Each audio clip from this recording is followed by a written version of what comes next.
today. Yeah, lecture ceremony. So yeah, it's our pleasure to have a new lecturer, Professor Prosen, and he's and let me briefly introduce him. So he's started his career in Ljubljana, and where he obtained PhD in 1995, and from 1999 he is a member of professor in Ljubljana, University of Ljubljana. He has strong background on industrial model and chaos. Thank you for that introduction. So, yes, good morning. I will talk about quantum circuits as dynamical systems. As you have seen on the schedule, we will not exactly solve quantum circuits.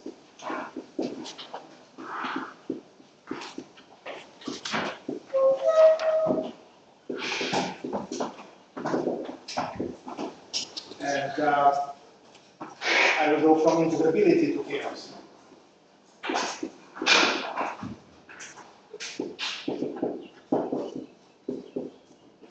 So I try to be as, probably it's going to be difficult, but I try to be as complementary as possible from, let's say, conceptually related lectures by Professor Chopper and Professor Kitaev. So I'll stress two aspects here.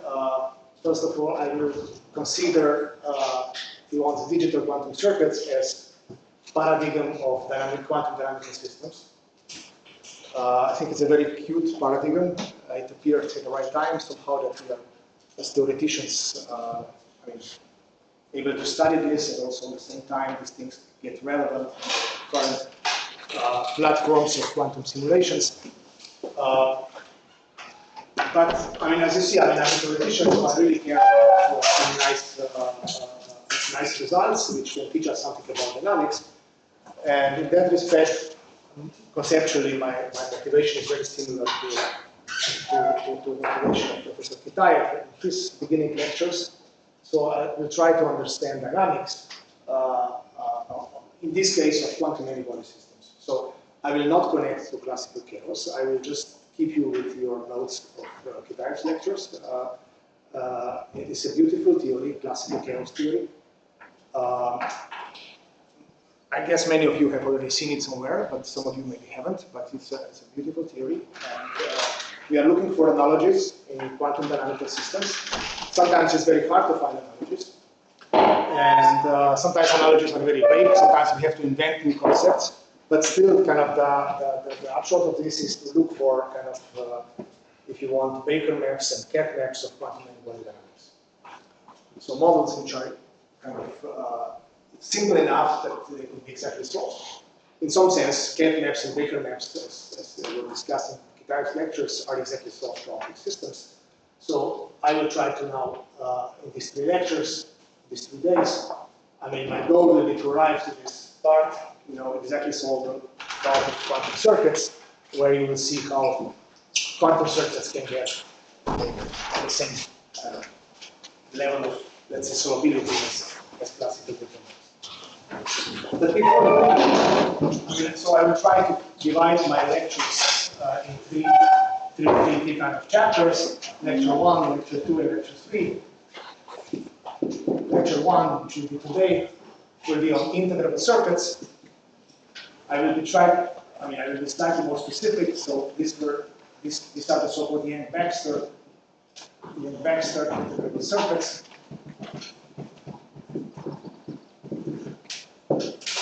For those of you who haven't heard, I guess again some of you have heard of the Yang-Baxter equation.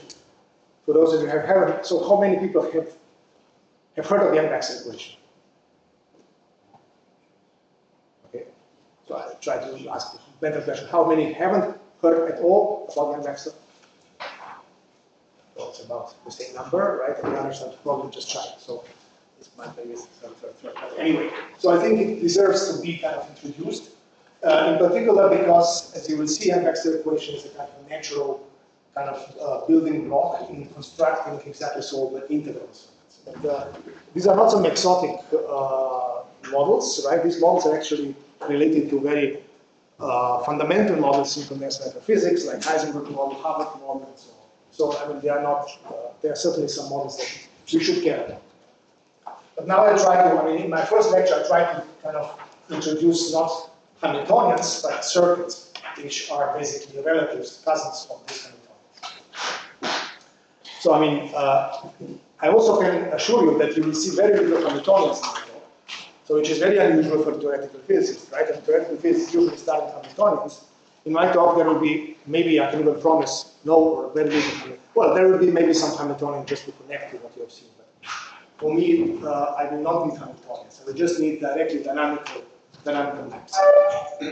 So again, in the context of classical chaos theory, I'll be interested in discrete time dynamical systems. So for me, time is a discrete. If you learn as a counter, 1, 2, 3, 4 time steps, try to kind of produce maps which map from time step t to time step t plus 1. Okay, so,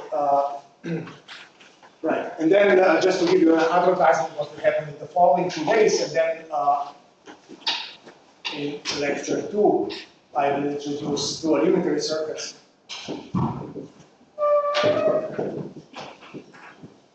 And dual unitary circuits are kind of, as you will see, I will not make too much spoiler today, but as you will see, there are a class of models for which you can compute analytically many things, essentially almost anything that you desire. Dual unitary circuits can be integrable or chaotic. In particular, if they are chaotic, you can address questions of quantum chaos in a way, in a spirit quite similar to what Professor Jocher is trying to do in his lecture. So you can address questions of spectral statistics. So in lecture 3, I will discuss spectral statistics, exactly solve spectral statistics.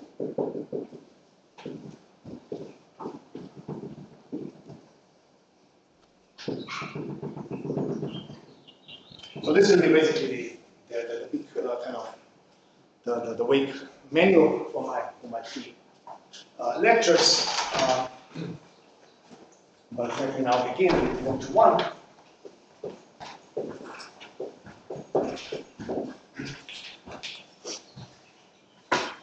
So I will start introducing some concepts which maybe have not appeared yet in the other lectures, but for me they will be quite fundamental. So I will start with some preliminaries, or better to say some notation.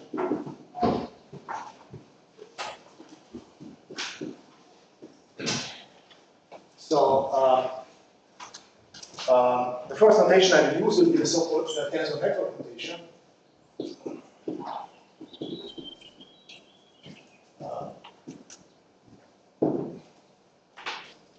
So I guess implicitly majority of you have seen tensor networks, but I'm not sure if you are fluent in calculations using tensor networks. I mean, these are actually very efficient graphical tools to do kind of simplifications of equations, right? I mean, what I try to do, I mean, as you see, I mean, the reason why I also bother to make Blackrock talk is because I will try to write very little equations and very many diagrams. And for me, diagrams will be just a way to write equations, right?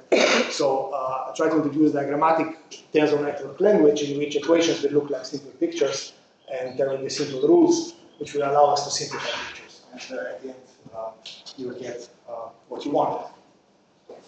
So, but we start from something very simple. So, what is a tensor network?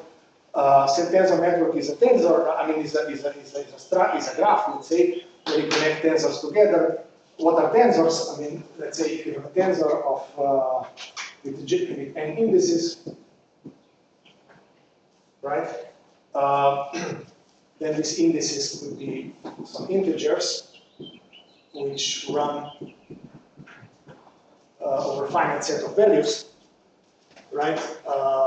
These values could be different for different index, but let's assume for simplicity they're the same, right? So then what you will imagine now is that this tensor is a box where it has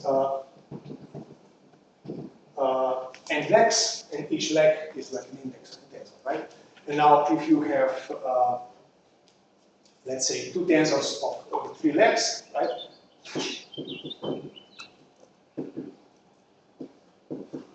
then you can make a simple operation. You can put these two tensors, like one tensor has 3 legs like this, the other tensor has 3 legs like this, but you can connect them, right?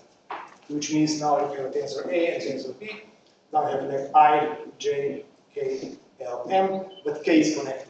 So each leg which is connected is implicitly summed over. So that's what we mean by this picture.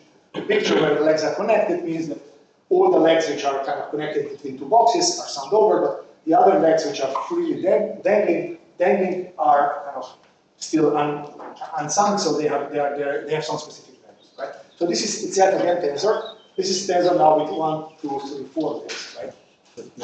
We will always draw the tensors in the same position, in the same rotation, right? To understand that we connect first thing with third. Yes. Okay. So when we have a tensor with specific nature, this tensor will always be placed in the same orientation. Yes. Sometimes this is not obvious, and then we put some little hooks, some little marks on the box just to understand the orientation. Because orientation is important. Because tensors are usually not connotationally invariant. It could be, but usually they are.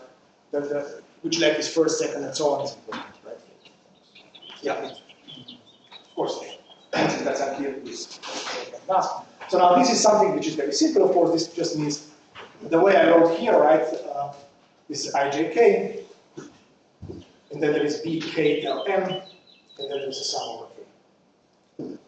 So that's the meaning of this picture, right? Now, of course, this is Do you have any difference between contravariant and covariant indices? sorry. Do you have any difference between upper and down position of indices? No. What is your metric tensor? I don't have metric tensor. I mean, I'm not discussing geometry. This is pure algebra. I'm not yet discussing any geometry with this, right? It's a language. It's a algebraic language which could be used to discuss GR or algebra. Do you have any difference for the different types of indices and how you show it in your diagram? As you see, I mean, I will not place indices at all at the end, right? Okay. I just put a box.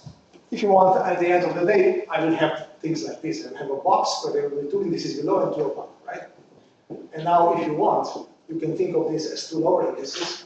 So you can think of this as I, J, K, L, okay? For me, this box will be a unitary matrix and it will do something. Okay. So what I will try to do, I will try to do quantum dynamics with the tensor networks, right? I will not do geometry, but I could either.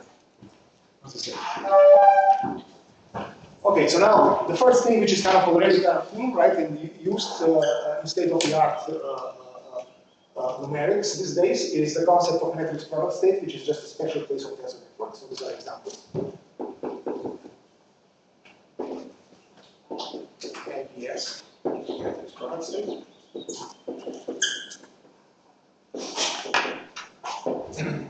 So matrix product state is composed, let's assume for simplicity we have just a single tensor, A. And then we can place this tensor, let's call it again, we have tensor A, which have 2 horizontal legs and 1 vertical leg. Now, again, as orientation is a bit important, right? So we understand this horizontal leg as something different, I mean, vertical leg is something different. We might call it with a letter from a different side of the alphabet, let's call it S. And you can think of it as a spin, right? And these things you can think of some auxiliary Hilbert space. So some states, let's say n states from some auxiliary Hilbert space. So what we can do now, we can compute, now we can make a many-body wave function of this.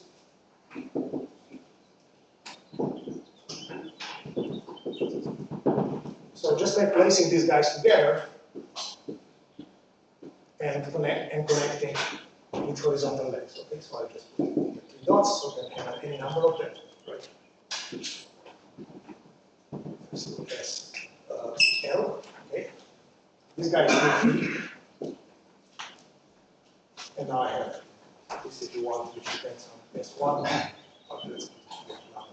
S1, S L, and then it may still depend on the left and the right mix. Right? And this is something that we have seen in these lectures. I know at least once. Right? We have seen AK this table, right? Which is exactly MPS, right? Which is exactly this one. Right? We have constructed lectures chronicles theory, right? We have constructed this. So you know, this is just an example, right? But For example, what you can do immediately, you can construct operators like that, right? This doesn't have to be a wave function, it can be an operator, right? So the next concept is matrix product operator. Tomaž, Yeah. could you give some example of what kind of wave function of which system? Well, as I mentioned, the AKLT model, right? This is a ground state of spin 1 Hamiltonian with some specific local interactions, right? Which are frustration-free. So this is a type of model. Ground states of frustration-free systems are usually simple MPSs.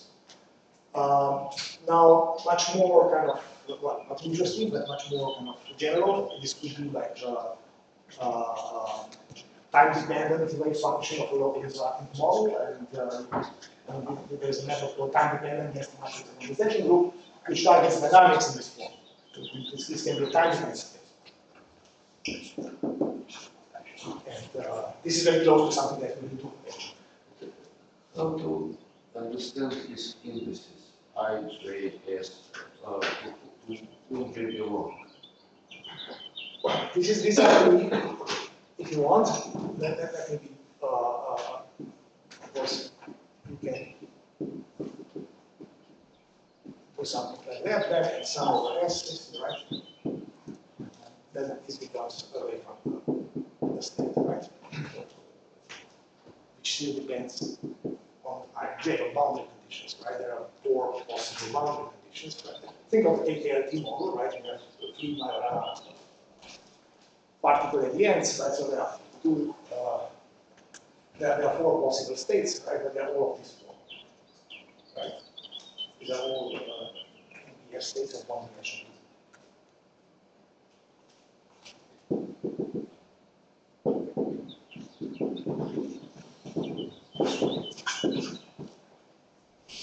Okay. But please understand, this is just introducing the language. For me, this is just a language. There's no physics here, right? I'm trying to connect to physics that we have seen before, but using the language I have used. Okay. Yeah. Yes. May probably try to reformulate the question. So you actually build like quantum physical object, like many-body wave function, right, out of these blocks. Yes. So what is the physical meaning of the block itself? This block itself has a very little physical meaning by itself. It's a tensor which lives in auxiliary space. It has one leg which sticks out in physical space, right? So it's just an artificial object, right? Okay, so I and J, they do not correspond to any kind of physical coordinate or whatever. We just have spin and some kind of mathematical length. Okay. And then these objects can be constructed as solutions, as you will see, as an after equation, right? As you will see, or some other fancy algebra, right? Which in the beginning I might not want to know. Yeah. This will come, right? Yeah, sure. Yeah. So usually these tensors come from some solutions of some abstract algebraic, and some representations of some abstract algebras. So in integrable systems. So in integrable systems, it's all about algebra, right, and representations of algebra, right, symmetry, underlying symmetry of the model, which is characterized in terms of the class. Okay, so then I wanted to give one more example, which is which is basically almost the same as MPS, but usually people think of it as slightly different concept, which is matrix product operator.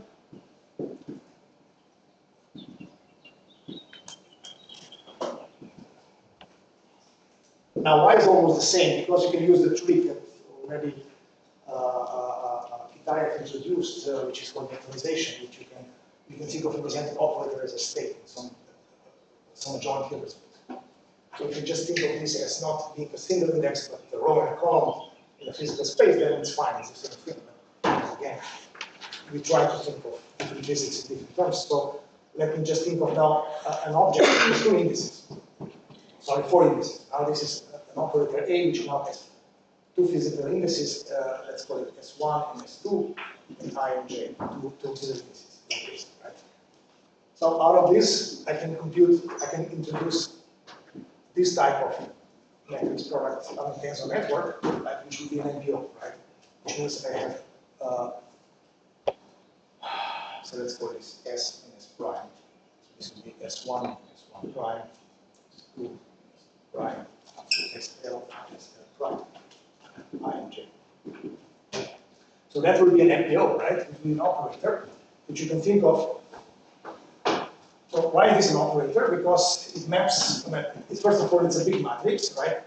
Which, okay, let me now, what you can do now to remove this dependence on I and J, you can introduce another box here. Let's call this box a triangle, and another triangle there.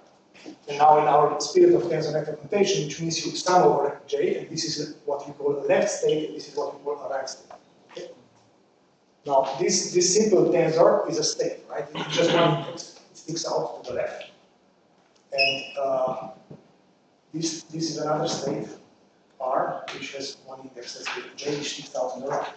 And now if you put these two Legos from left and right, and it means you have to sum over I and J, and then this becomes a scalar, right? So now what I have is basically an operator. Let's call it O, which depends on S1 to SL, S1 prime to SL prime.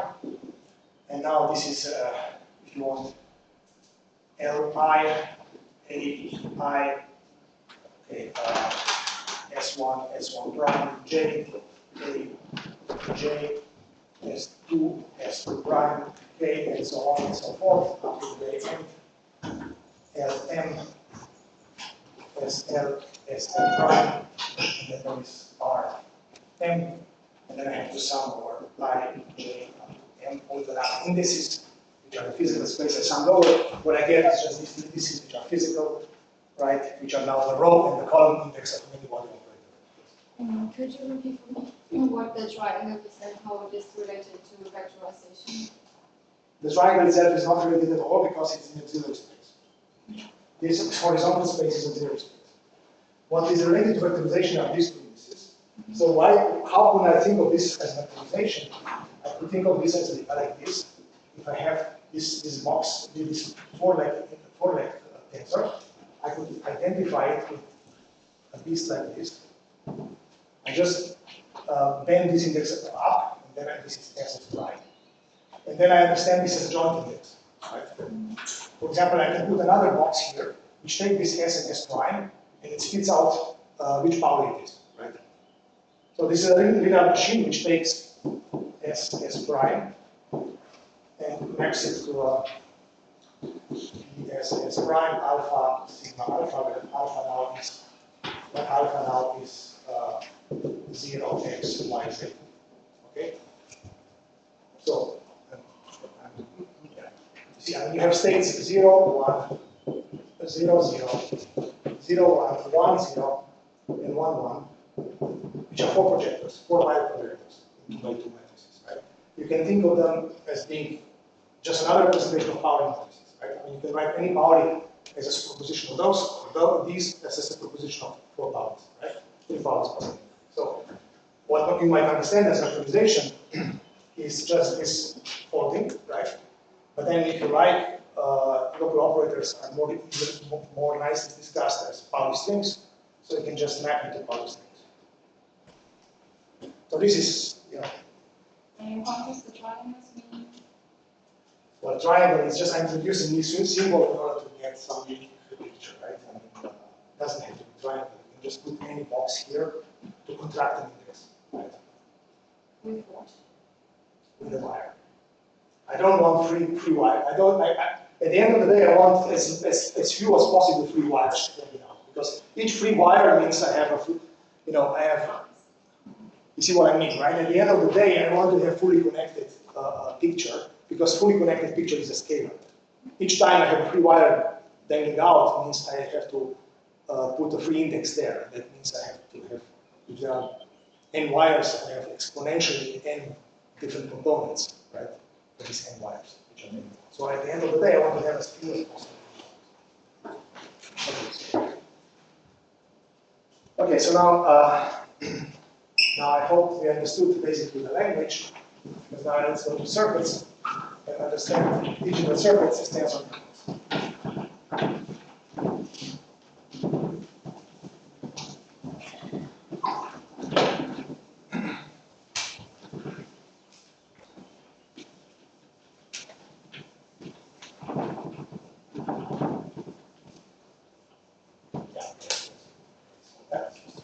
religious illustrations.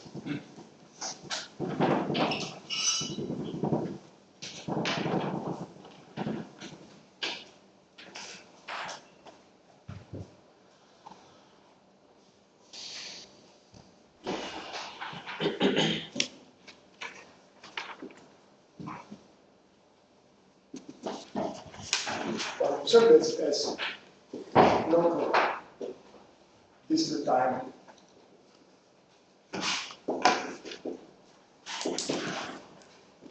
many body quantum many objectives. Sorry for that.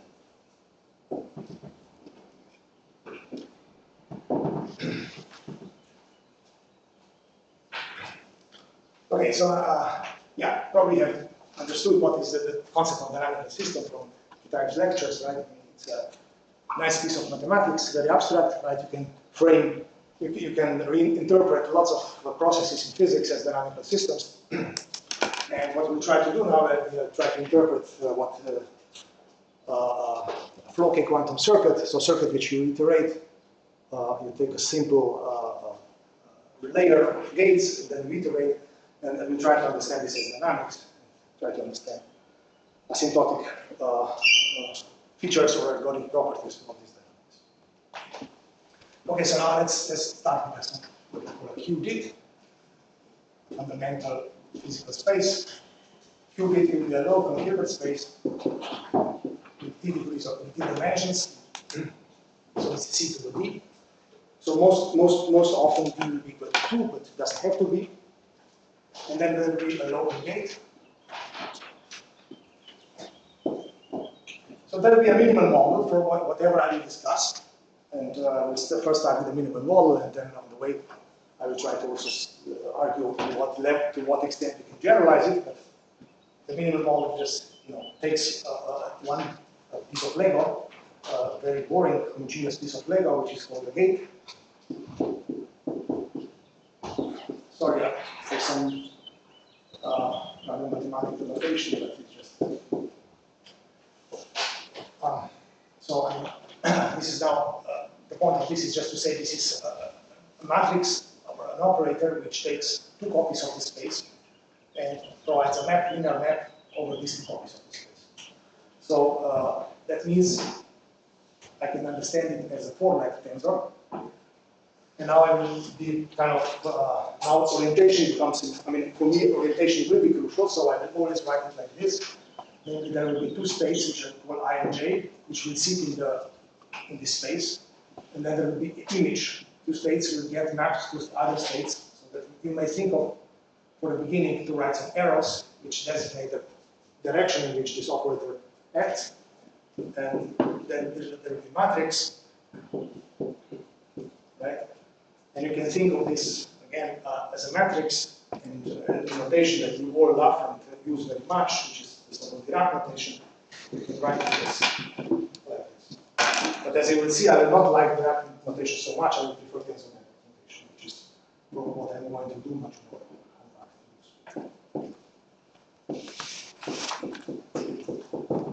Okay, so that's basically the amplitude, if you want, to map state ij to state al. Right? And I will want this process to be unitary, so this will be a unitary matrix.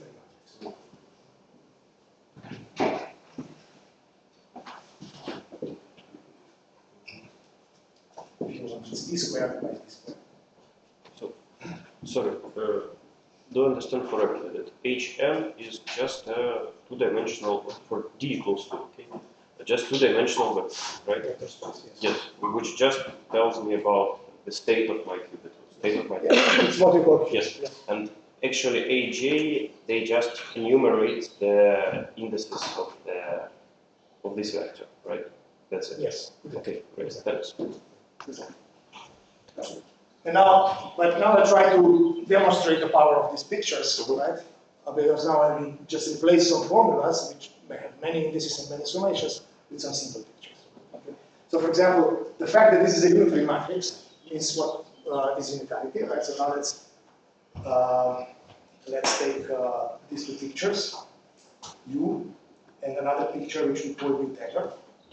Okay, so this is a matrix U. This is a matrix U there. And I want now to multiply these matrices. So what do? I connect these indices, right? And now we have a single matrix, right? Matrix is in space D squared, so it has to have 2 indices and 2 out indices. This is in, and this is out. And this is what I will call direction of time, right?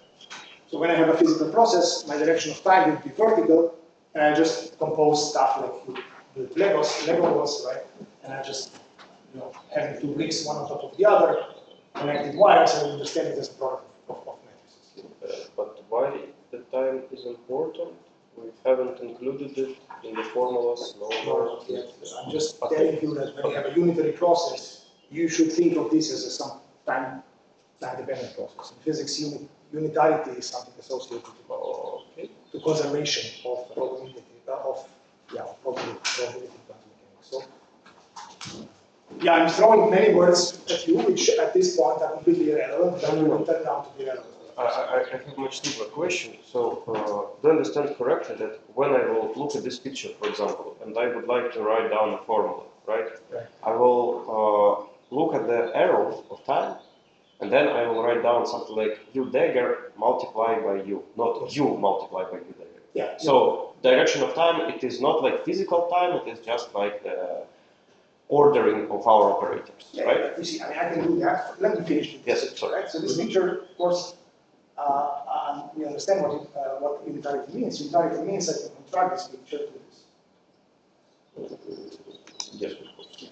Because now this is I, this is J, this is K, this is L, that's what this is I prime and J prime. This means I will sum over K and L, and this will be I prime, J, J. J prime, and this means that this is delta I prime, delta J prime. Because if I have an open wire, that means this wire has to have one value. This means that this value has to be the same as this value. Right? Because if I will later contract this wire to something else, which means I have to sum over, but this means that this will have to have a permanent value. Right? This value should not be different than this.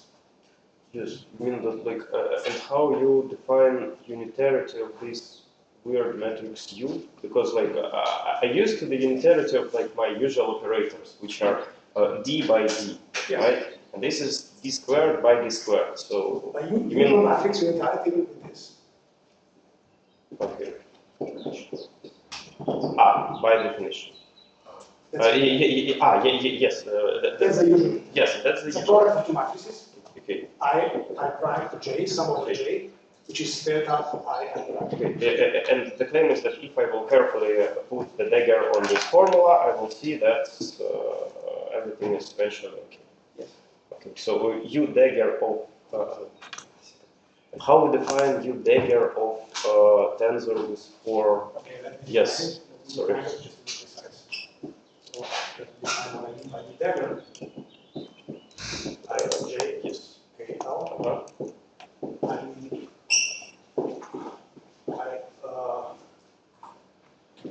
well, how should I have to write it. I mean, this is just, now I mean, I can take this as a definition. I, J, K, L, and with a complex function or slash. So you just switch up indices and down indices. Okay, yes. That means I invert direction of time. Because now I switched off up and down. Okay, I got the point. Okay, yes. And I look at things complex function. Okay, now, fine. So now, but the point of this was to understand that, when you have 2 tensors like this, because now we have to really build walls, right? It's really like you go back to kindergarten, you start playing with Lego again, right? So, I mean, this is like we have Lego, which has at least two hooks, at the bottom, right? At least 2 legs, because in this way you can make walls, right? Make compact unitaries, right? And these compact unitaries will be ours. Okay, so now we are immediately there, so.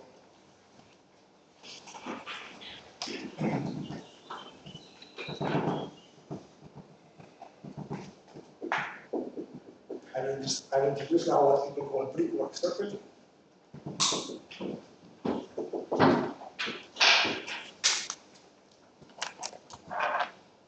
So now I will take I will now build a dynamical system over HL, which will be a system of L qubits, which of course we understand as tensor product, L for tensor product of single qubits, right?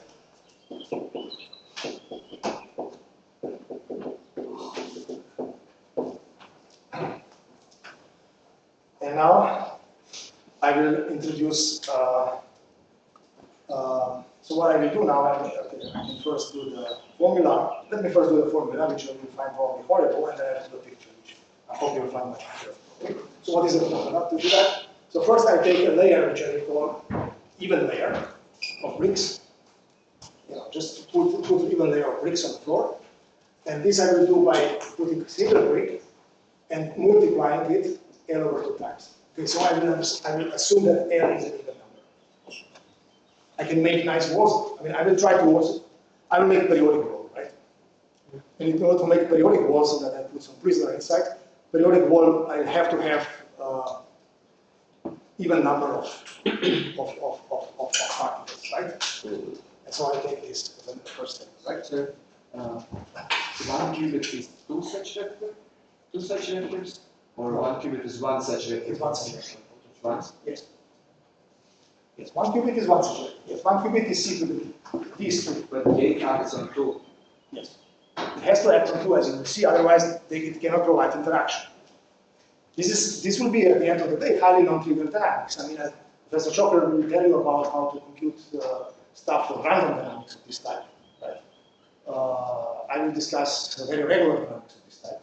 So with U being a very clear non-random object, but still, as soon as it couples the two legs, it can provide very non-trivial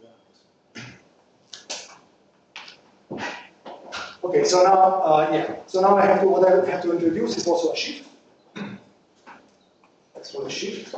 A shift is a linear unitary operation over HL, which is completely specified by its action in terms of products, qubits.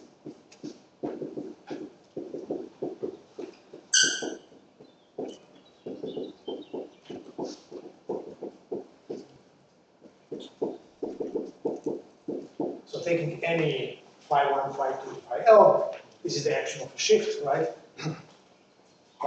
So if you want, the shift is also a linear operation, so both shift and first layer are both elements of space of metamorphisms over HL.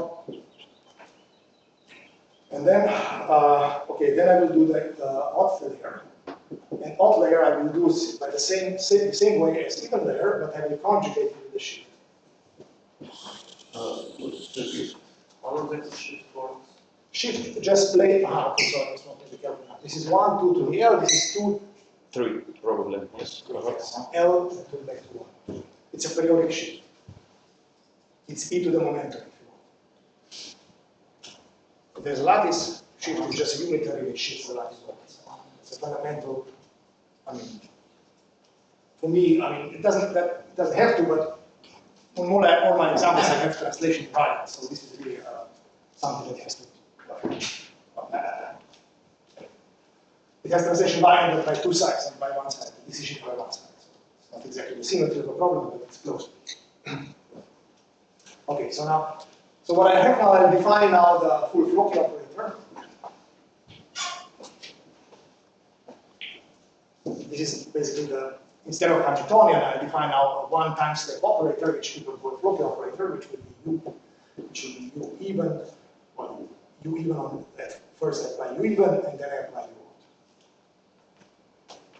And then I take dynamics, then I take Floki dynamics.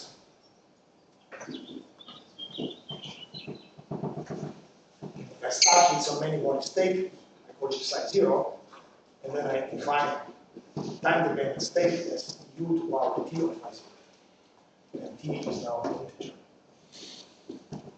And now what I claim is this is fair to say this is just a discrete time many-body quantum dynamical system. It's very rich. It can have very different behaviors. Later in 10 minutes, I will introduce correlation functions to characterize these dynamics and so on. Then tomorrow I'll introduce try to reduce vector statistics to parameter scales. Sorry, look at operator. You zero. I see. Yeah. Yeah, It has to be. sorry. You see, I mean, this naively looks like something that's time dependent, but the fact that you iterate the same view all over again will mean that basically there's no fundamental time dependence. There's just discrete time, but it's kind of homogeneous. The system will be translation invariant in time, but with respect to discrete time shifts, like it was translation invariant with respect to discrete space shifts. So you see, that's another reason why I really like this type of dynamics, is that as space is discrete, it's like a condensed matter system, space is discrete, but also then it's natural to also introduce dynamics which is discrete, because then you have a symmetry between space and time, and that symmetry will be extremely fruitful as we see. Now, you may like field theory, which is very fruitful, also in condensed matter theory, but field theory means you go to continuum limit, fine. Then you have a fields which are continuous in space and time, fine. Now, when you have a condensed matter system which is discrete in space and continuous in time, it's kind of not so nice, right? At least I don't find it so nice. So that's why, in order to do lattice, we do lattice in space and time. So, in many words, not so much at the moment. Okay, so now let me, on the left board, now let me put some pictures.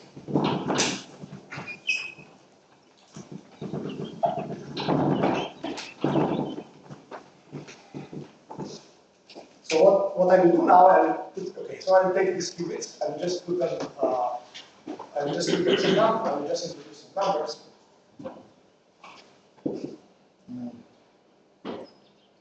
Okay.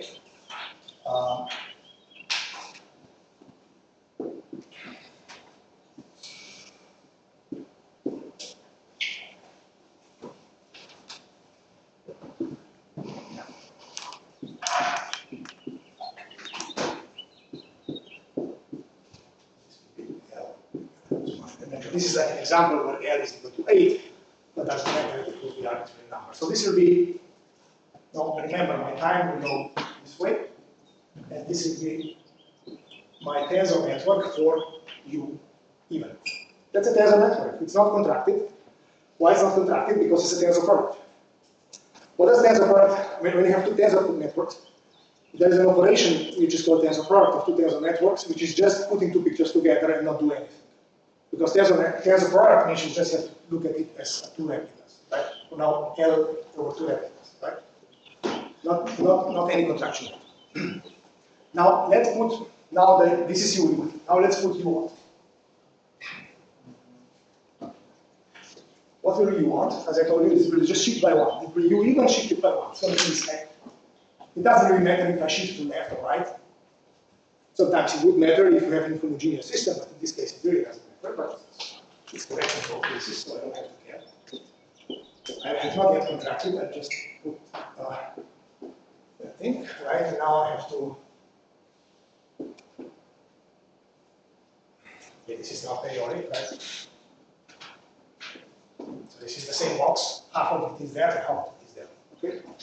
And now I do the product. When I do the product, I just connect these wires, right? Because this wire is 1, this wire is 2, this wire is 3. So when I multiply matrices, I just have to take I row and column equal, right? In order to take the components. And that's what it is, right? So that's how the product of these two things. So this is one layer of time. So now I see why this is called big work, right? I mean, people usually write vertical wires and then they just put like rectangular bricks, which are now sitting in front of each other, right? For me, as you will see, I think again you will understand this tomorrow, I try to keep this notation slightly different, that all my wires will be 4 to 5 degree angled, right? So they have direction, so which means time is very fine direction. You can always put arrows, right? But still they will be 45 degrees. So that you will, as we will see tomorrow, and try to read these diagrams also left to right, but top down. So we'll be swapping space and time and get some down. Sorry, just to make sure that we're on the same page. So U is actually right now just an arbitrary, absolutely arbitrary operator, right? Right. Okay. I mean, it could be arbitrary, yeah. This is U, right? Mm-hmm. It's only Now, for me, it will be arbitrary unitary operator. Yes. Yes. But since you asked, there is an interesting class of examples for which this U is not unitary. For example, people in stochastic dynamics, they, in mathematics of improbability, people discuss this type of processes, but this U is a Markov matrix. It's a generator of Markov chain. So these are two states. These are two pairs of classical states, classical probabilistic states. And this is a Markov chain, which maps this into this two, and then it has to be a stochastic matrix. If you have ever heard of stochastic matrices, they're matrices which each column has to 1, right? Instead of having unitarity, they have this stochastic property. And this will be a many-body stochastic operator. And again, from what I'm going to discuss in the next 20 minutes, there will be integrability of this type of stuff. It's also related to integrability of stochastic processes, so-called stochastic six-vertex models and stuff like that. So there are lots of connections to other areas of mathematical physics, but for us, this will be unitary. Okay, I mean, that was rather a simple question about the understanding. So how I should think about physically, about this single block? Like I have two spins, and by one step, I have like some couples of spins which are interacting, and then that's yes. Okay, you can think of it. Look, I mean, another question: if you are more like, if you would be more like Heimerdian oriented, you would think of this as scattering S matrix. Right? Oh, yeah, okay. Yeah. So these are all possible world-line trajectories, right. And pairs of particles get into contact, and then it produces scattering. So this is just S matrices. Yes, and we consider just two particles interaction. Yeah. Okay. Okay, thanks. Okay, now let's now to understand locality of dynamics, right? Let's now to understand manifold locality of dynamics. Report dynamics. So let's see what happens with local operators. Sorry, the first word is manifest. Manifest. I'm trying to make it manifest, right? I'm trying to make it just like pictures, right? So what I do now is I take a local operator. Local operator. What is local operator? Let's call it H. Let's call it operator A, which is really local. It's a D by D matrix, which acts on a D-dimensional space. And then I embed this guy into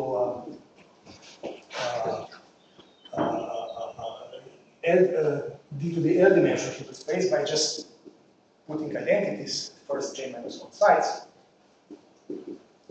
Then I put A, and then again identities. Right? So this is position J. Okay, and then of course these are formulas which, you know, if you read papers like this, of course you give up after about half a page, right? So but what I try to convince you, yes, but there is a nice picture of the same equivalent interpretation, representation of this formula, which is simply in terms of picture, which says that this guy is simply vertical line, vertical line, vertical line, line with a bullet, vertical line, up to vertical line. This is J's line, and J's line has a bullet, and this bullet is operator, right? As soon as this is bullet, which means this can be an R matrix, where this is two different layers, right? It's a tensor, right? It's again tensor into layers, right? Okay, now let's see what happens if you compose this guy. Now I try to be, I have to speed up a bit, so I will not be able to go all the little details more, but I trust you that now I'm exposed enough to this, you will understand immediately what's going on. So now let me just define Heisenberg picture, Heisenberg dynamics.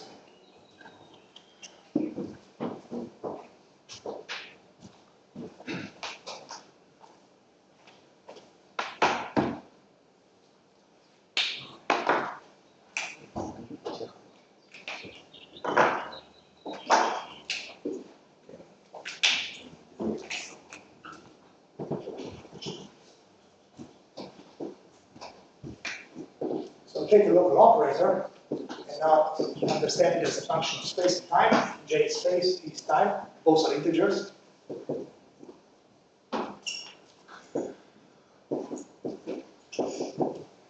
This, right? So what is tensor to this guy? Well, what I will do, I mean, now I can imagine this is one layer. I put two thin layers of these reports, right? So,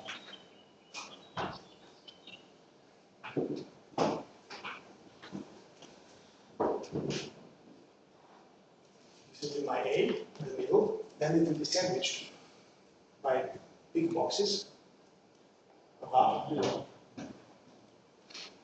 This box will go, so now it goes from right to left, right? I multiply this on some state. It goes right to left, right is bottom, left is above, so this is to minus t, this is u. And then the same wires, we have to stick out there.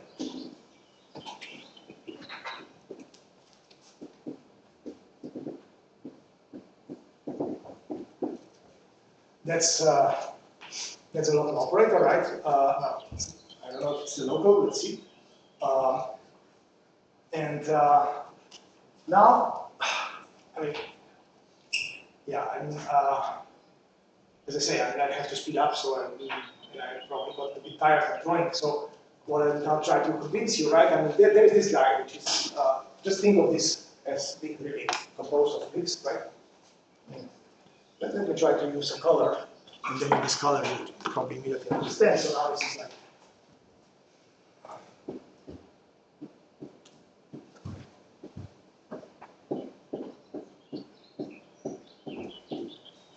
and below, there's this guy, but this is transpose and conjugate. Transpose and conjugate means that this guy gets ahead of this guy, I mean, back to back to this guy. So, please don't understand all this literally because I'm trying to speed up, so I'm just making bricks which go on top of each other, right? I'm not caring about whether I exactly match with the wires, right?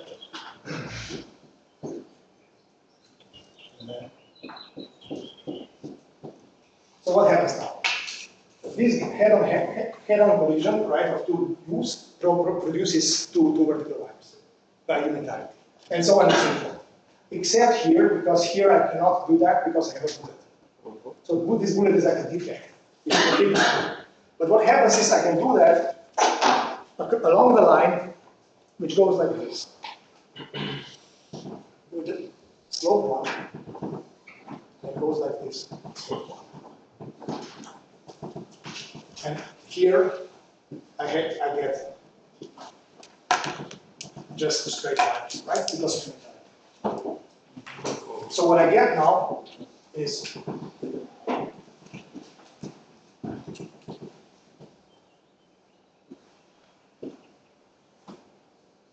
so now imagine the system is large enough. So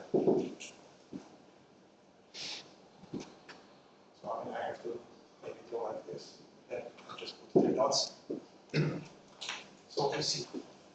So imagine the system is large enough so that I get some piece of the lattice which is completely contracted, but there is a piece which is big enough, which is proportional to t. I think it's something like 2t here, and something like 2t there, where dynamics couples for the sides. Okay? So what we have now is an operator, is a heavy operator, it's a big operator, which grew up to size 2t. Well, in fact, if t is number of iterations, and in each iteration I have 2 sublayers, right? That's actually 4t. Plus, it's actually j, and here is j minus 2t, and here is j plus 2t. So this operator has weight 4t plus 1. It grows with the speed 2 because the way I define units of time, right? In each half time step, I grow up and left and right. So it goes by 2t in t time steps to the left and to the right. So the support of this operator grows from 1 to 4t plus 1. And where are the legs which are inside the triangle? Yeah, no, there are. They're outside. Okay. There are outside. Yes, There are, okay. as I said, there are. Yeah, sorry, now I'm getting too sketchy, but there are 4t plus 1 legs, Yes. which stick out of this. Okay, now we can do various things. We can, well, I mean, if you wanted, we'll do that tomorrow, but if you wanted, you can use a folded picture representation where you would just say, or vectorization picture where you would just think of this operator as a state. And then it means that this state grows. The state grows from a local state, and then it's like this bacteria growth, right, that you have heard of entire stock, right? I mean, it's just like you take a local operator and then this local operator multiply, but these processes are local, so it can multiply up to a size 40 plus 1 in these things. Not more. That's important. This operator stays local, it gets heavier and heavier, but it stays always strictly local. I mean, then comes a piece of mathematical physics which is very useful, which is the analog of that in systems which have Hamiltonians, which is called Lieb-Robinson theorems. So there are theorems for Hamiltonians with local interactions which prove precisely that. That if you take a local operator, you take a time evolution, you get an effectively local operator with tails which are exponentially small outside of the cone, which grows with a finite speed. Now what we have here is something which is precise, exact Lieb-Robinson. We don't have to use any epsilons and deltas. This is exact. Another reason why I enjoy it so much, because you don't have to make any approximations. But the physics is the same. It's a caricature of generic physics, of local interactions. Okay, so good. Now, so what is? Now let me give you some example. Of course, this is, you might say it's totally artificial, right? But no, I claim it's not. You already have seen many examples which are looking very much like that. That's the reason why it's so close to the Lieb-Robinson theorems. Namely, you can make an example of this type of dynamics by simple totalization. So that's an example. And that's what I'm not using the board.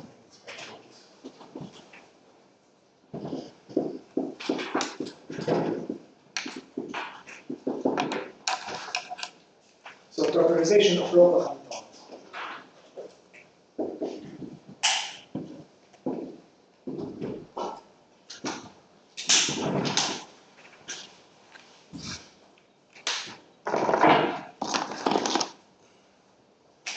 So let's say you take a Hamiltonian which you like, which is usually something like that.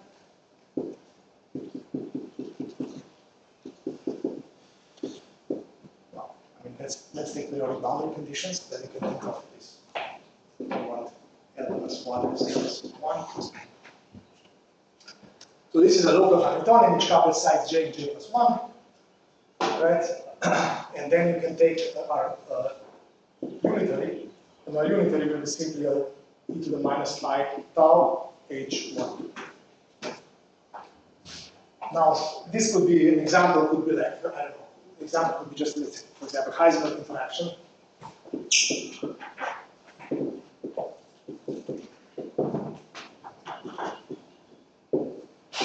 You have two quantum spins, let's say spin 1/2, which is qubit. To just take a dot product of two spins. Exchange interaction.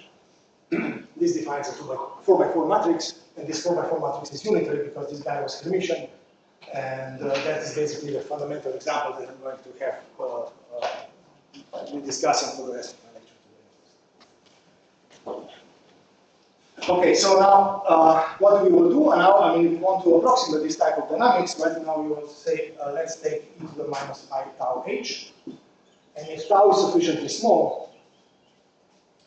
Now if tau is small,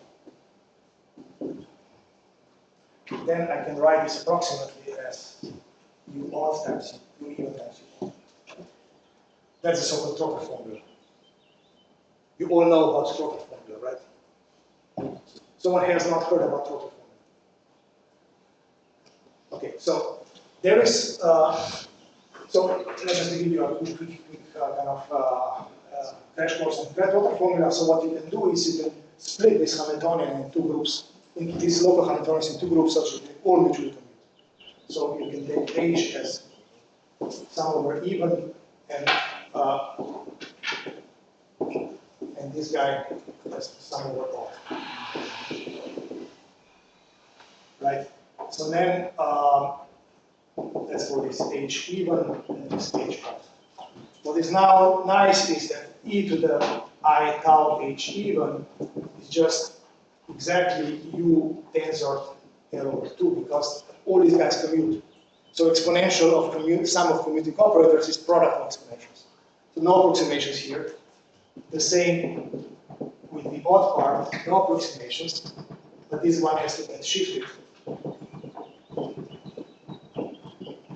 This one has to get shifted because now I can start with the odd j, right? This is 1, 2, 3, 4, and so on. This is 2, 3, 4, 5, and so on. Right? So So that's why I have to shift. But that's precisely what I did when I introduced my Lego tricks, right? Exactly the same thing, right? Now, the only approximation now I need is this Baker-Campbell-Hausdorff formula, which tells you when I have two operators which don't exactly commute, then the exponential of the sum is almost the product of exponentials times terms which are quadratic in this guy, in this small parameter tau. Right? Tau is now a small parameter, so this is an approximate formula. It becomes exact when tau is small enough. Well, it becomes asymptotically exact when tau is small, but you know, it's what it is. Consider switching the marker, please, because probably this one is about to die. Yeah, it will die. So sorry. Make sure there are enough markers. There's one behind the box also, the black one. This one is mine. Not really. Okay, let's see how. Okay, so now that's basically total formula, but that's exactly what we did. So you see, for small enough tau, this is what you are doing when you do quantum Monte Carlo or DMRG or any method which requires splitting many model dynamics into products of little pieces, right? Which this is what.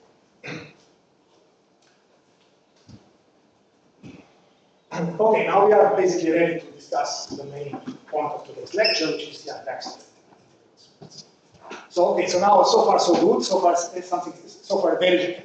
I try to convince you that what I'm trying to do is something very generic, even though I'm using maybe a language which you have not seen before, but it's very generic. It's the dynamics in 1 plus 1D. It's quantum dynamics in 1 plus 1D.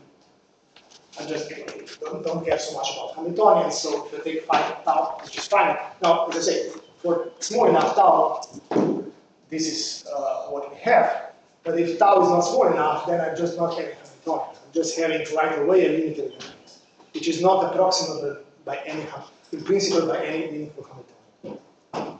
You see, I mean, when you have a Hamiltonian, then you know that at least energy is conserved. So you have one conserved quantity. Now, when you have a unitary dynamics that you build out of brickwork, you in principle don't have anything conserved, in principle. So you might have some conserved stuff, but in principle, for generic Q, there is nothing conserved. Not even energy, because there is no Hamiltonian. So you can think of dynamics without conserved quantities, which is completely chaotic, even more chaotic than Hamiltonian dynamics, which at least is kind of confined to energy channels. Okay. So now,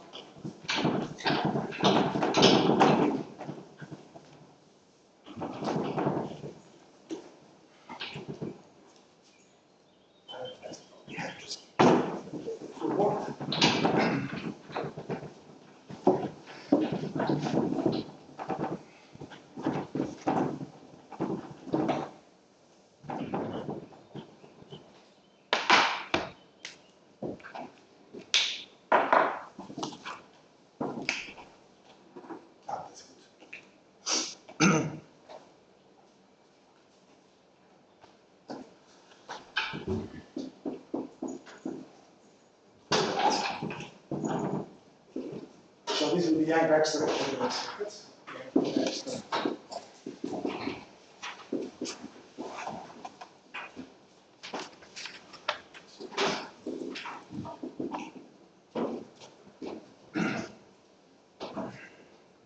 We'll start with an example. Let's start with an example.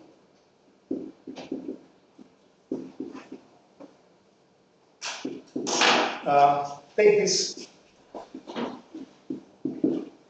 unitary matrix, which is depending on an external parameter, which is called tau. By some chance, I use the same letter as before for the time step, but it turns out that that actually is a time step if you think of Heisenberg model, as you will see. Okay, let's just start with the model. So the model is the following: you just compose this unitary by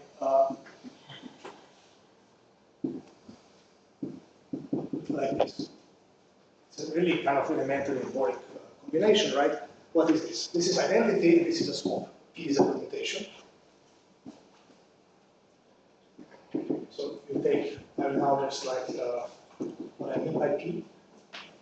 Well, P is this. This is also what swap with.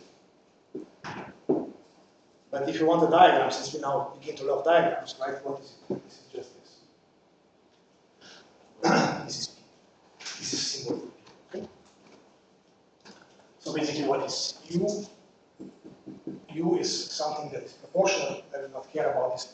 This factor is this denominator is there in order to make this machine unitary. It's an exercise.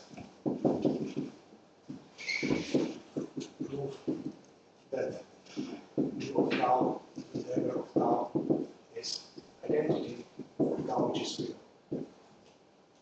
The reason why I wrote I tau here is I want to have tau real. When tau is real, this is unitary.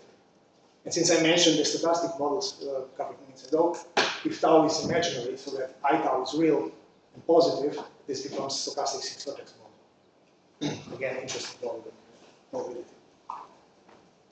Okay, but you see, that is something very nice. So what is identity? Identity is this plus I tau. So it's a very simple process. It's a coherent combination of avoidance and crossing.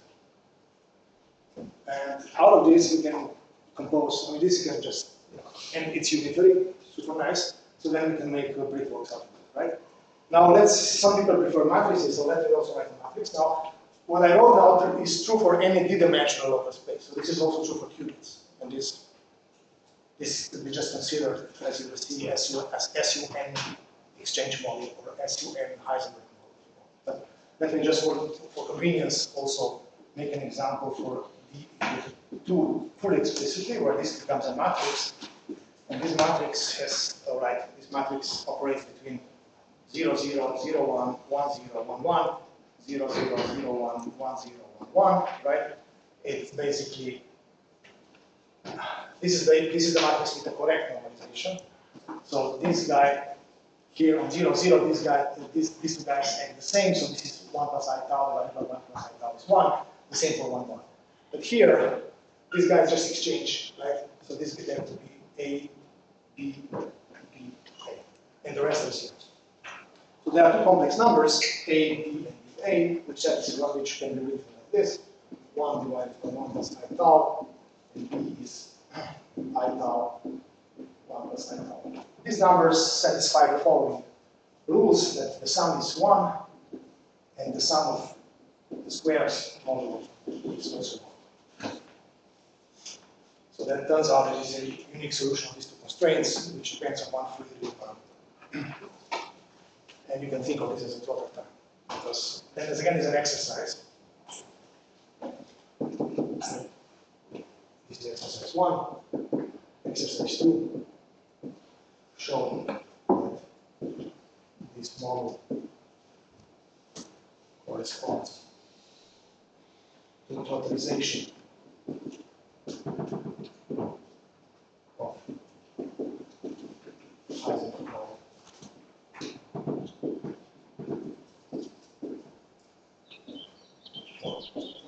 Now we're going to 0.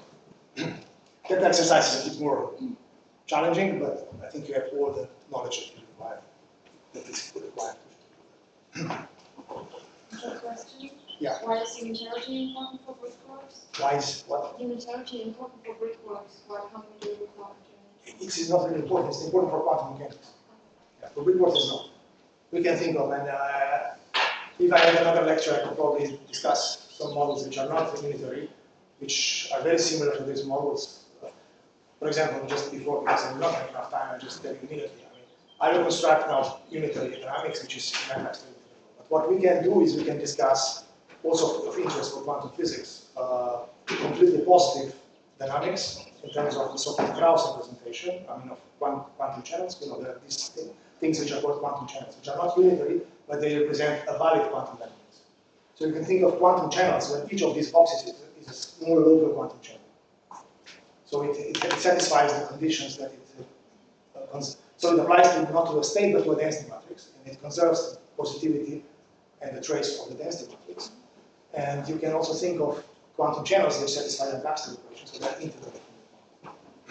So yeah, you can go beyond. So there is stochastic systems, quantum unitary systems, but in between there are quantum channels. And all these can benefit from integrability in the sense that you can write integrable models. Okay, so now, so there is a remarkable identity now, which is satisfied by this guy. What is this remarkable identity?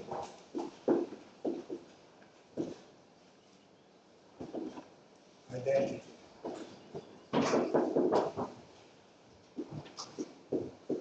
Now I will use some index notation, which I have not probably been using it so far, but I guess it's clear from the, at least it's probably the most common notation that is used in physics in many quantum systems, so I don't think it has to be explained. But if you think of this as a gate which operates in a bigger space, then these two indices represent the two spaces in which this gate operates non-trivially, right?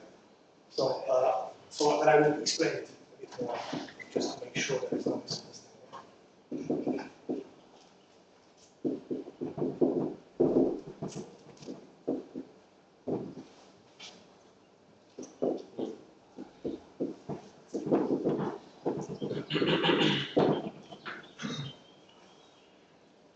So you can think that this equation is in H1 triple, because the indices is shown from 1 to 3, right? So this is the equation identity, it's a matrix identity in this space, right? So if this is cubic, this is an 8-dimensional space, right? And what is this, guys? This 1, 2 is just U tensor identity, D-dimensional identity, and U 2, 3 is identity tensor. So this is three spaces. This is first, second, third, first, second, right? But in more general terms, whenever I put these Roman indices, I mean in which space this operator acts on tree. Okay. And now this is again equation which you can verify. I mean, it's not so difficult to verify. It's a polynomial of finite order in the parameters, right? So you can just check that it agrees to all orders, right? It satisfies for permutations. And it satisfies for identity. So it satisfies in the two extreme cases. So at least in the lowest and highest order, it satisfies what we check it satisfies. So this is the so-called break relation. Because it's also a fundamental equation of the mathematics of grids. And this equation is related to another fundamental equation, which is equivalent to that, which is the Yang-Baxter equation. So we can write U12 of tau, we can write as P12, and then 12 represents any pair of spaces. So permutation times R. So, or the other way around, since permutation squares to 1, or you can write the so-called R matrix as a permutation times U1. And this is the so-called R matrix.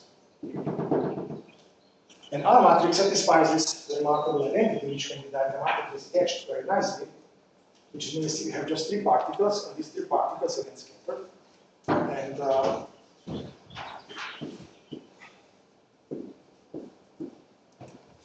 And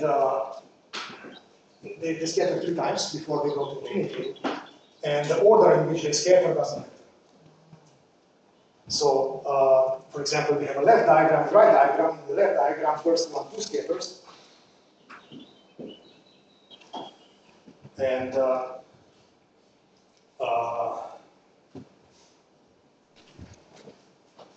then 1, 3 scatters, 1, 2, and then 1, 3 scatters. So you see each particle has a well-defined identity. So the number refers to a particle, right? This is again particle prime, 2 prime, 3 prime. Okay, so first 1, 2 scatters, and then 1, 3 scatters. Now the arguments are sometimes identified with momenta of the particles, or with the transfer of momenta of the two particles. But you can also think of these particles with momenta. Let's call it P1, P2, and P3. When the particle scatters, the two particle scatters, what you write here in the bracket is P2 minus P1. And then here there is P3 minus P1, and here there will be P2 minus P3, P2, so P3 minus P2. And the sum of these, so, and yeah. And it turns out that these three momenta, since they are conserved, the momenta conserved with scattering can be parameterized by two numbers. And these numbers you can choose as tau and tau. So I'm not going to full detail, but you can check for yourself, and you can also write the three momenta and you get the same equation. So now it's just. So this this is the left hand side, and the right hand side is first 2, 3 scatters. Now it's U. And then there is 1, 3 plus tau. And then there is the last one is 1, 2.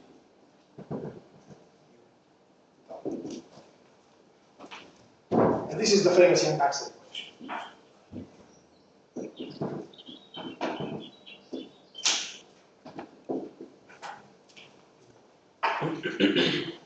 And I just tell you that P tau is P1 minus P2, tau plus U is P1 minus P3, and U is P2 minus P3. Okay, now there are many solutions of this Yang-Maxwell equation, but it turns out that this is just one of the solutions. So what I have now is R is just multiply this by the mutation, so it's just R tau. My apologies. So, Yes, so I just swap identity and implementation, right? And then I get the solution. yes, so how we got the Yang-Maxwell equation from Redick relation? We put U in terms of R there, but we have no like indices like 2, 3 in Redick equation, right? When you apply permutation, you exchange indices, right? Yes. Permutation, exchange factors. Okay, so since I'm really slower than I expected, but you know, an exercise derive 2 from 1 or vice versa. So let's say this is 1, this is 2. Please do it. It's very instructive. I have no time now really because it's 30% behind my schedule.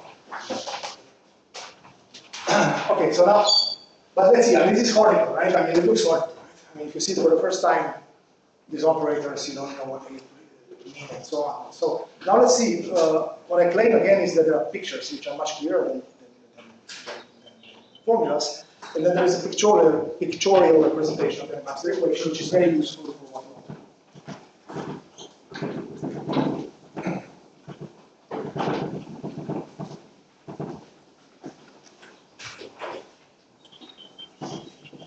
So, and now I will use 2 types of tensors. So I will get this one, which I already used. I will just put now tau in the middle of the box, because that's the spectral parameter. And I will identify this by my solution of the equation. In the integrability literature, this object is usually referred to as R check. So P times R, usually people who are, you know, in the jargon of literature of integrability, usually don't say R with this simple check. R check can be unitary. I mean, we can have a special line manifold in the representation in the solution space, which is unitary, and then it can represent a gate of an integrable circuit, as you will see. So for me, this is, since I want to just discuss circuits, I will just name it as a gate, so I will not as U right away.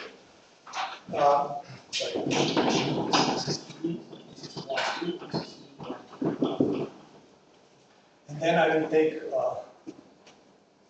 a diamond, so a tensor which is a bit skewed, which will have, well, symbols which I will denote as lambda plus minus.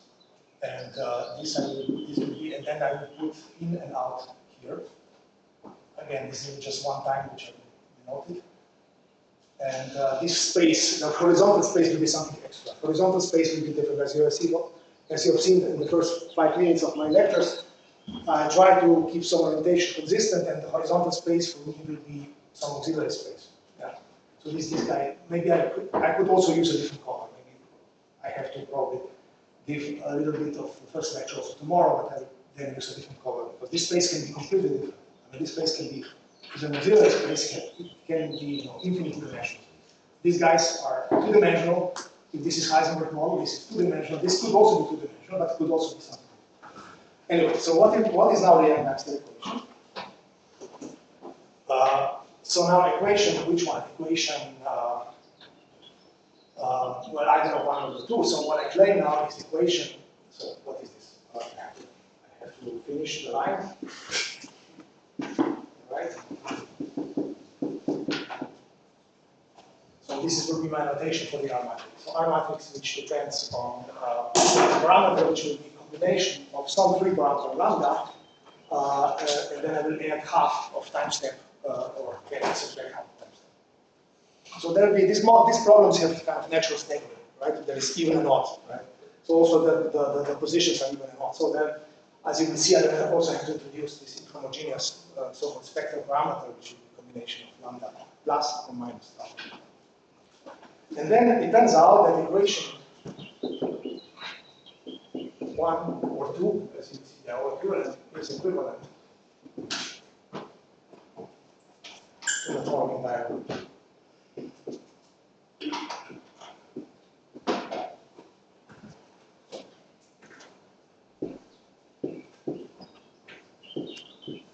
So it's just a product of two R matrices, right? That let me just be. So we time will either go this way or that way, so I will just put the initial values of the stuff. Denote the initial states, physical state of the first particle, the second particle, and the auxiliary particle.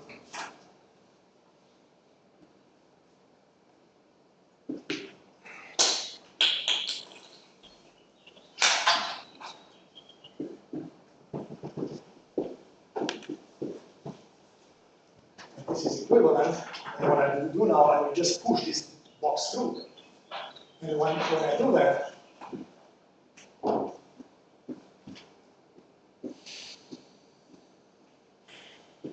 I get swap of lambda plus and lambda minus. So this is 1, 2.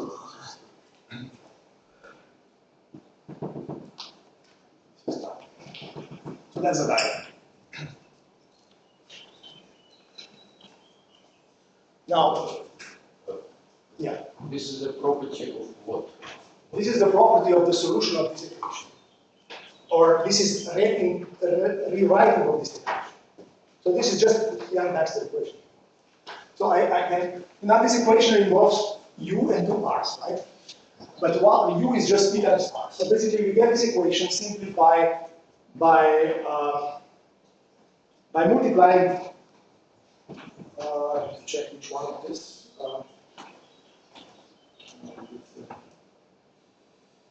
Yeah, the R. I multiply R with P12. I multiply R with P12.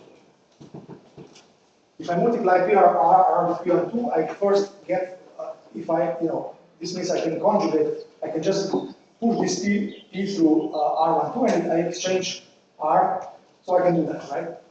If I multiply the left-hand side, what I get is R exchange 1 and 2, so it's 1, 3. Here, exchange 1, 2 is R, 2, 3 of tau plus mu. And here, P12, R12 is just U12. This is the left-hand side. And the right-hand side, if I do that, I just immediately get stuck because I multiply this guy, so I get U12 of tau, and then I get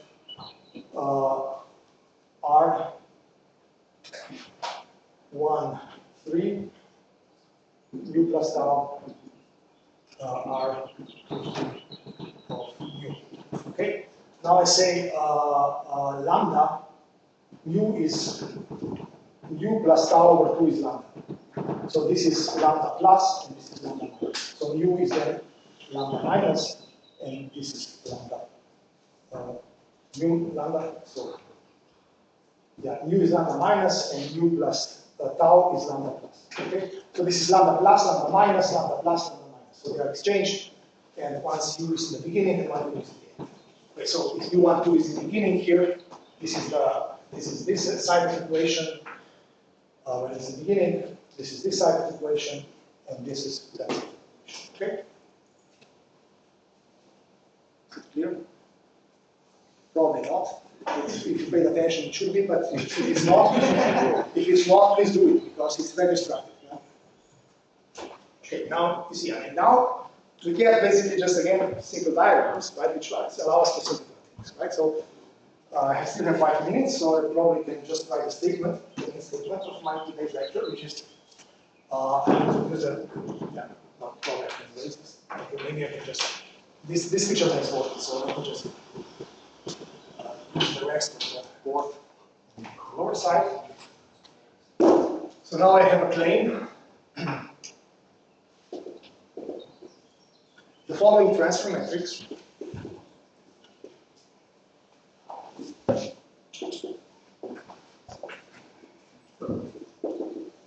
so what people, this is again jargon inherited from Integrability community. Of course, for me, it's just an operator which is composed of R matrices, right? But again, as you can see, that there's a very nice tensor network interpretation. So I denote an operator E of lambda, which is an operator in this big Hilbert space of their particles. And I will define it again in terms of a Horner formula first, which usually gets care of.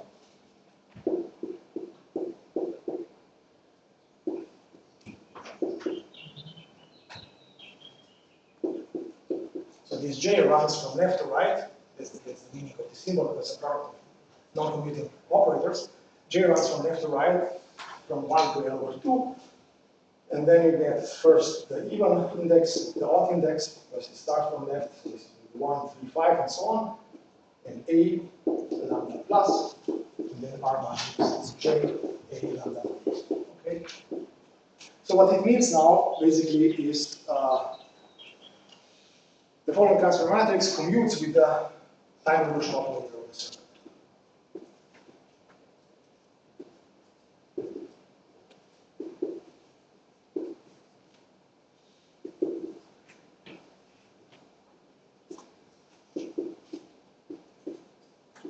So, what they denoted as U, which is a product of U even and what, right? With respect to the gate, which was that gate, right, over there. That guy commutes for any value of number.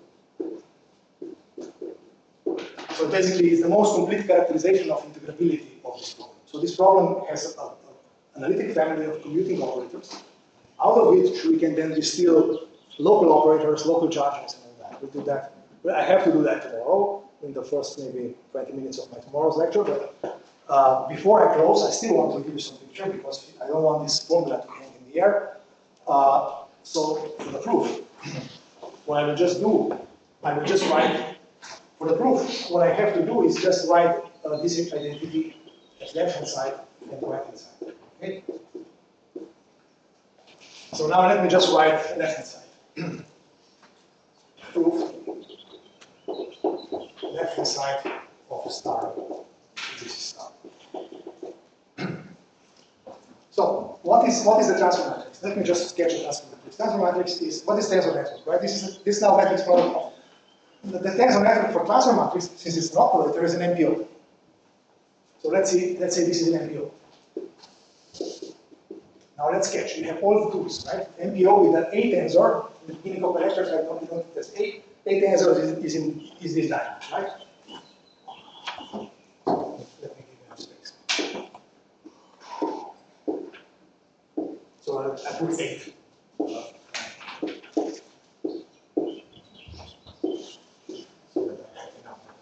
Okay. And then it's going boundary condition. Or taking the trace means I just take a trace, which means I take this equal to this, and then I sum over, which means like, that's the auxiliary trace. That's what I denoted as A. Right? This is the second of the species, right? That was this 3 over there, right? 3 was the horizontal species. Now it's A. Now this guy is lambda plus, lambda minus, lambda plus, lambda minus, lambda plus, lambda minus, lambda plus, lambda minus. Okay, so now this is a transfer matrix. It's composed of an MPO with constructive Lugano matrix, right? All these boxes are Lugano matrices, right?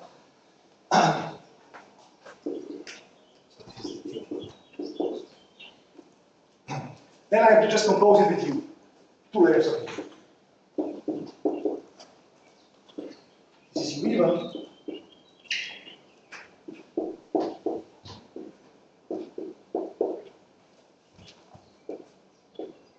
And then U odd.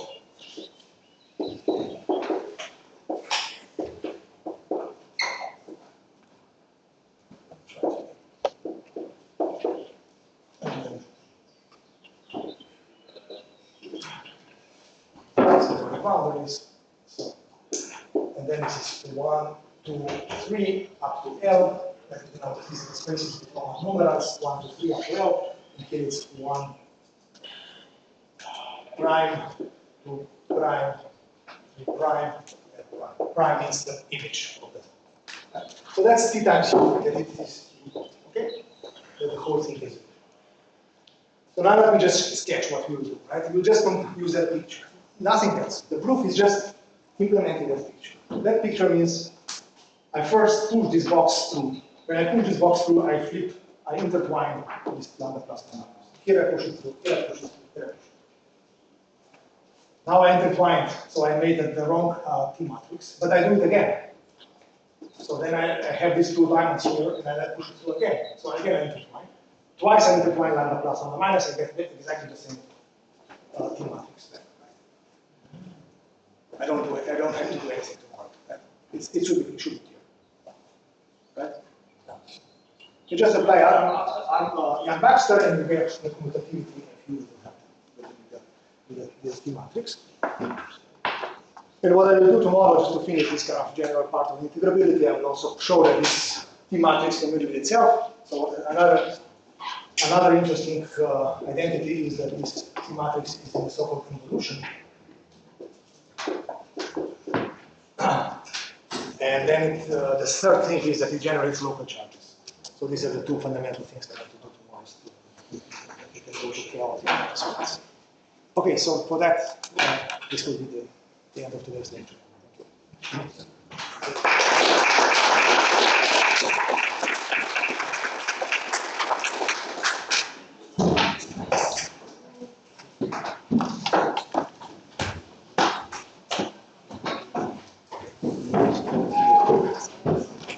No flight today because I have to